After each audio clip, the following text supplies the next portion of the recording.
Salom azizlar, bugungi siz aziz jamoatlarga yetkazishimiz kerak bo'lgan mavzu bu halollik haqida. Ya'ni halollik jamiyat taraqqiyotining poydevori degan mavzuda bugun suhbat qilar ekanmiz.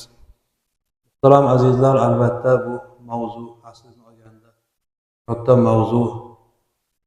Endi qo'limizdan kelgancha bu mavzuni yoritib berishlikka harakat qilamiz. Nima uchun deganda, mana ushbu jumani ma'ruzasini savlohasidan ham ko'rinib turibdiki, halollik bu jamiyat taraqqiyotining poydevori. Ya'ni poydevor qancha mustahkam bo'lsa, shuncha o'sha imorat mustahkam bo'ladi, o'z egasiga ko'proq xizmat qiladi. Hozirgi paytda mana imorat qilayotgan ustalarimizni ko'radigan bo'lsak, juda ham imoratni poydevoriga ishlov berib, o'sha yerlarni avvalo namligini, boshqa holatlarini, cho'kish holatlarini hammasini inobatga olib, o'shanga yarasha tagini bir puxta qilib, ana ustiga keyin poydevor qilib imorat qilyapti. Ayniqsa mana masjidlardagi bo'layotgan qurilishlarda uni tagiga bo'layotgan ishlovlarni ko'rilsa, juda ham hamma hayron qoladigan holatda bo'lyapti.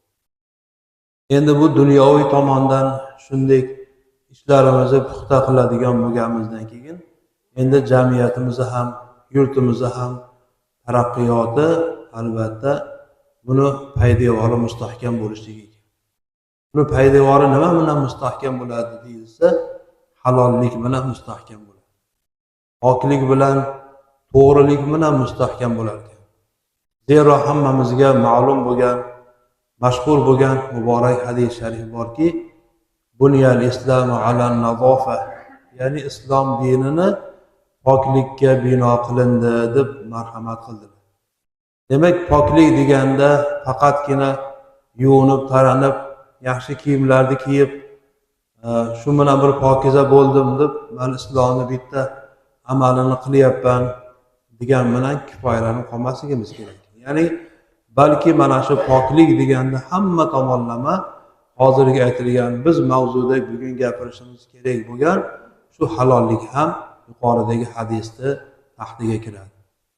Demak, dinimizda hozirgi aytilgandek poydevori poklik bo'lgandan keyin oxirigacha dinimizda har bir o'rgatilgan ta'limotlar shu halollikka, pokizalikka borib taqalgan bo'ladi. Nima ish qilaylik? Bu halollikda savdo sotuv to'g'risida halollik bo'ladimi? Qilayotgan kasb-korlarimizda halollik bo'ladimi? Ishxonalarimizda, korxonalarimizda pokizalik bo'ladimi? Oiladagi pokizalikmi? Qaysi vazifada ishlaylik, o'sha vazifa lavozimimizda ishlayotganimizda halollikmi? Hammasi mana shu hozirgi aytilgandek bu keng qamrovlik mavzu hisoblanar ekan, mana shu halollik. Shuning uchun ham bugungi paytida bugun jamiyatimizga, xalqimizga, mo'min musulmonlarga shu vazifani yetkazishimiz muhim bo'lyapti. Nima uchun deganda, chunki dinimizda rivoji, taraqqiyoti shu bilan bo'lar ekan. Mo'min musulmonlarning Allohning huzuridagi ibodatlarni qabul bo'lishligi, duolarning ijobat bo'lishligi shu insonni hayotiga bog'liq bo'lar ekan.